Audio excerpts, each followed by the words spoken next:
Welcome to Engage South KC, where we are inspired by Jesus impacting our city and the world. Living this way is an art form that is best when practiced together. We do this together by resisting apathy, Welcoming everyone and making sure no one is left out. participating in remedying the concerns of those around us and around the world. Telling our stories, and just by actually being, eating, and doing life together. We believe that every day is another chance to live by faith Labor in love. and endure with hope. Join us, create with us, as we follow the brushstrokes of the Creator. Welcome to Engage South KC.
Well, the road is wide,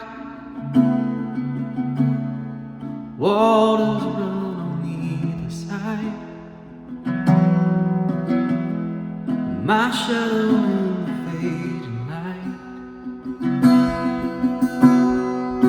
is stretching out towards the light. 'Cause the sun is low, and I hear there's still so far to go. And my lonely heart is beating slow. Tired of the wonder,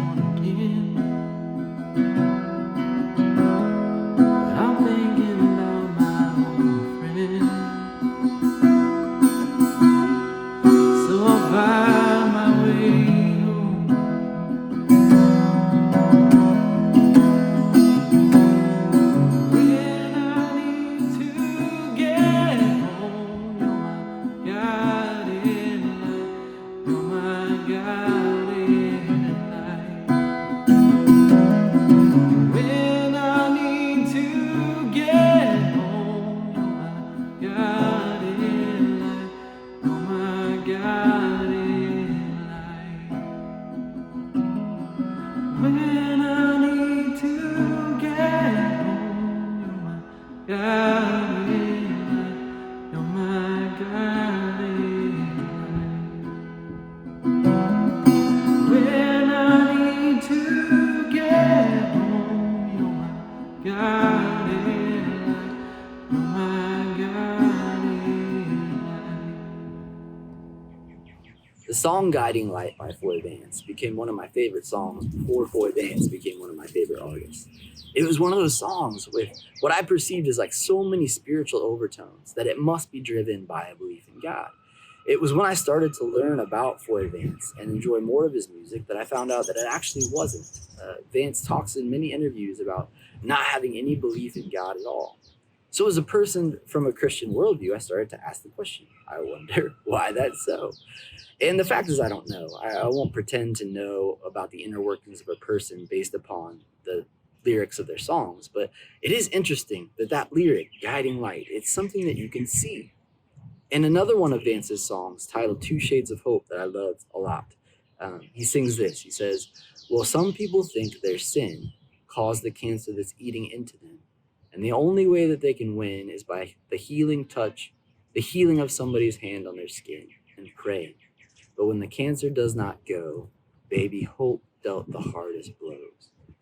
So here again in this song, the faith battle or the faith journey, it really turns on what we feel, what we see, what we experience with our senses. And Vance really voices here one of the mainstays of people who have doubt in a loving God or doubt in a loving God. I asked for God and God didn't show. I asked for God and I experienced nothing. And so I cannot believe. And I would be remiss here if I didn't say two things. One, that I have done that, said those almost exact same words myself in my life. And two, that they do make sense. The problem is this. The Bible never seems to make us any promises about fortifying our faith with things that we can see. In fact, the Bible seems to do the opposite. It promises us that we will have to have a faith that doesn't need to see. And the Bible attempts to prepare us for that faith journey, that faith walk, whatever you want to call it, one that will stand strong without having to see or experience or touch. But as things of this nature always are, and as Floyd Vance illustrates in his songs, this is our choice. And it comes down to this, in my opinion. Do we have a John 20 faith or a John 21 type of belief? See, in John chapter 20, we get to hear the story of a dude named Thomas and his encounter with the resurrected Jesus. Now, if you know anything about the Bible, you might know that Thomas really does get a bum rap. He's called Doubting Thomas, and that's based upon one moment of his life. Now, I cannot imagine what I would be called if it was based upon one moment of my life. I shudder to think what I might be called.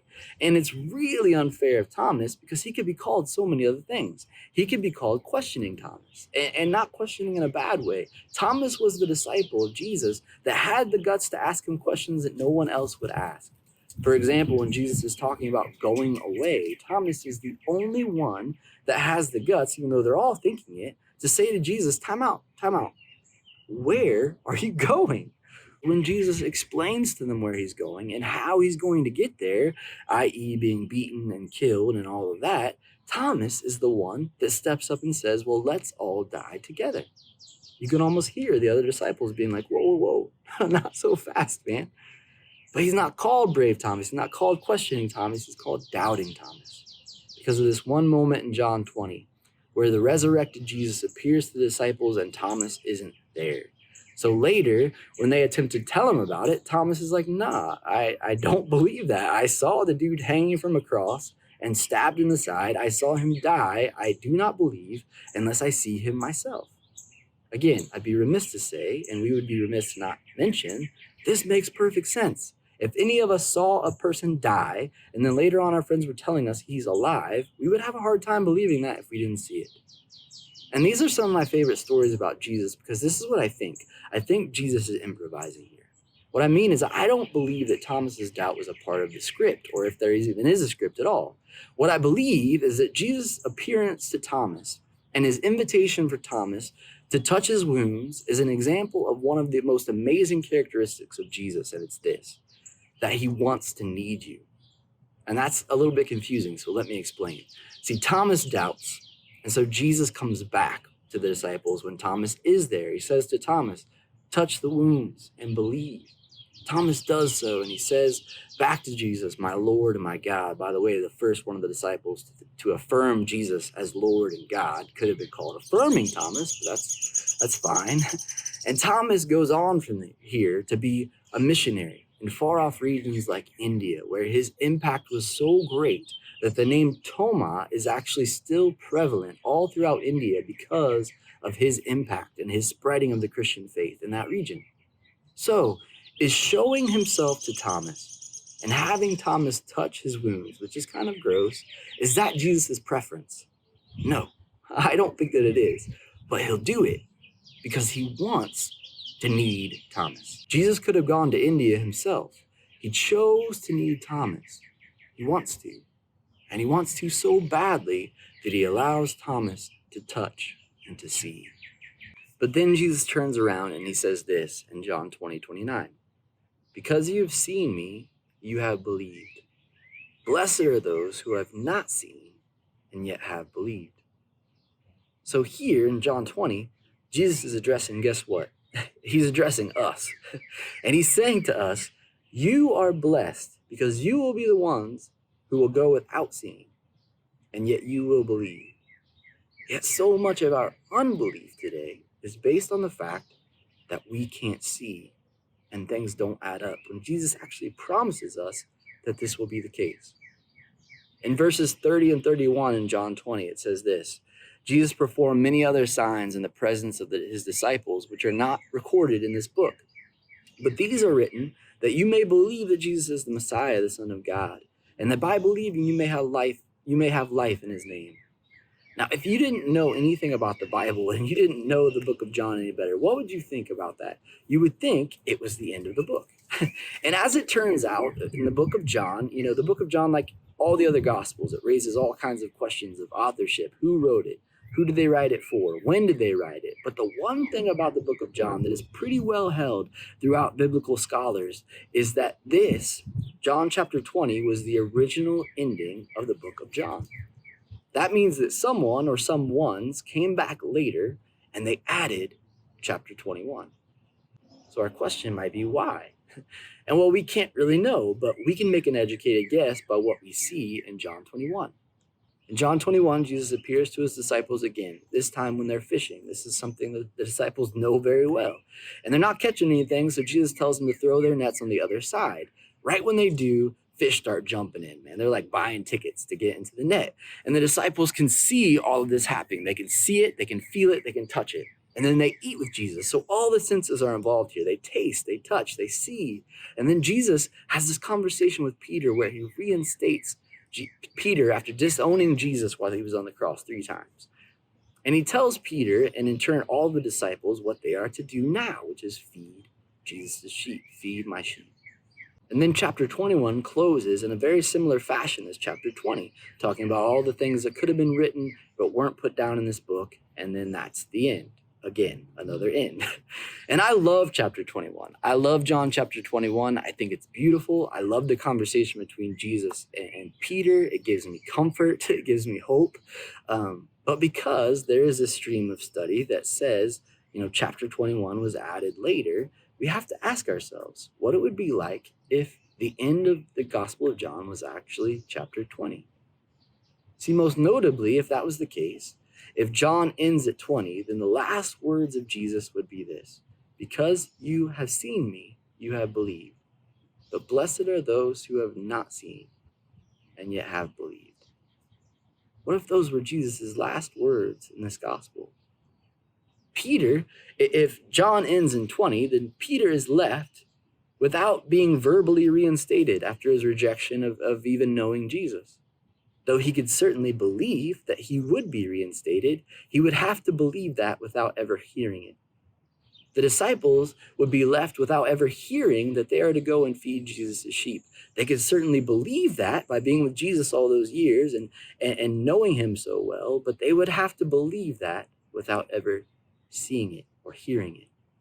So many things would be left unseen and unheard and would just have to be believed if John ends at 20. I want to tell you something quickly, not to make this about me, but hopefully just to help you see that the claims I'm about to make are just as challenging to me as they might be to you. I, like so many individuals, struggle with mental health, and I have for as long as I can remember. And like so many through the years, I've built up a support system to help me to survive, basically. And that support system is made up of wonderful people, doctors and counselors, but they are people and they tend to move on. And that happened to me recently. I had a break in my support system and the walls kind of came down. Now, I won't bore you with all the details, but just to put it very simply, it was hell. Like, it was the worst. And one night, as I was putting my son Isaiah to bed, I asked what he wanted to pray for, as I do every night. And Isaiah looked at me and he said, I want God to fix Daddy's mind. And I almost stopped him. I almost stopped him from praying that because I wanted to warn him that I've been asking for that for 40 years and God's never shown me anything. I didn't stop him, just FYI, but I thought about it. Now, maybe it's just a coincidence that this breakdown happened in the midst of the Lenten season. Jesus' journey toward the cross that we remember, which includes the story of Jesus praying in a garden, begging for God to relieve this mental anguish that he was going to relieve him from the physical anguish that he was going to go through.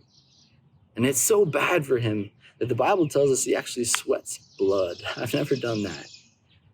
And the journey includes also Jesus crying out from the cross, God, why have you forsaken me? Forsaken isn't a word we use very often. What it means is abandoned, deserted, forgotten, rejected, betrayed. Now, a John 21 type of belief system might have God come down and pluck Jesus up out of that garden. Come down and swoop him off of that cross. Get him out of there. Show us what you can do, God. So that doesn't happen. It's more of a John 20 type of vibe, isn't it? God is silent. Jesus dies. 3 days later, a small group of people say that he rose from the dead. And we are left now to just believe it.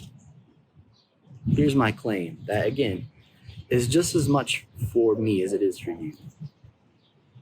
What if God, through Jesus, has shown us enough? What if any more miracles or God sightings that we witness are just because God wants to meet us, just like he did with Thomas? God's willing to reveal things plainly sometimes from time to time because God wants to need us for his mission in this world.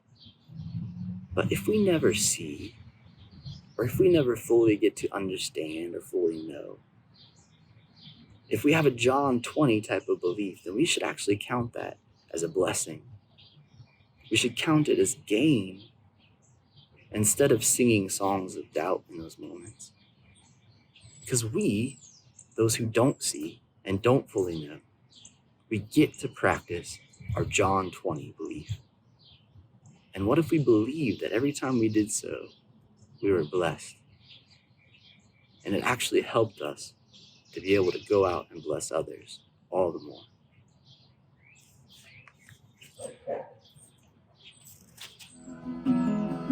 When I need to get home, you're my guiding light. You're my guiding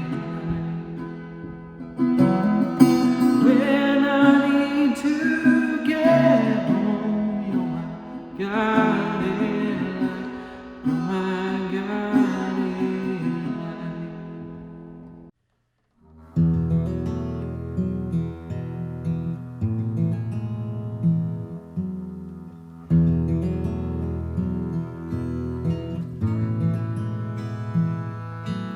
place you can get to without any sound. It's a place where the wick has burned out.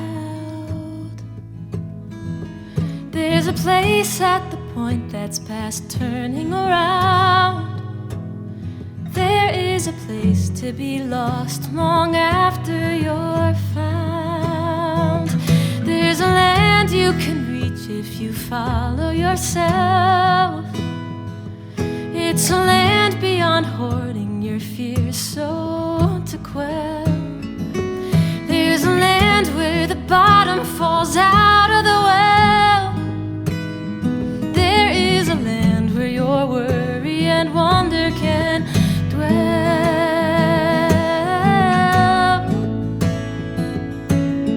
Coax your quiet questionings. Speak your soft uncertainties. There is room for these in the land of the seeking.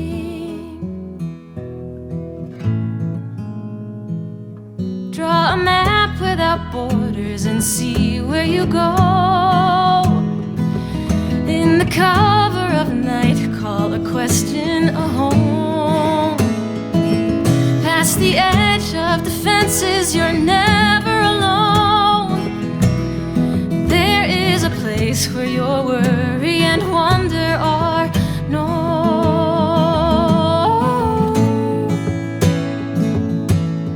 Coax your quiet questionings. Speak your soft uncertainties. There is room for these in the land of the seeking. The compass points straight to the heart of a shadow of a doubt. The key is the most honest thing that you can't speak aloud. There is no wrong way to be unsure of things. There is no wrong way to the land of the seeking.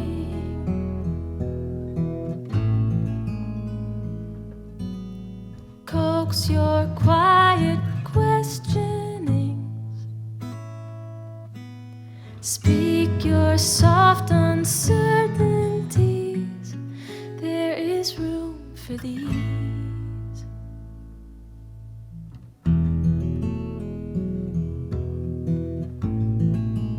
In the land of the seeking.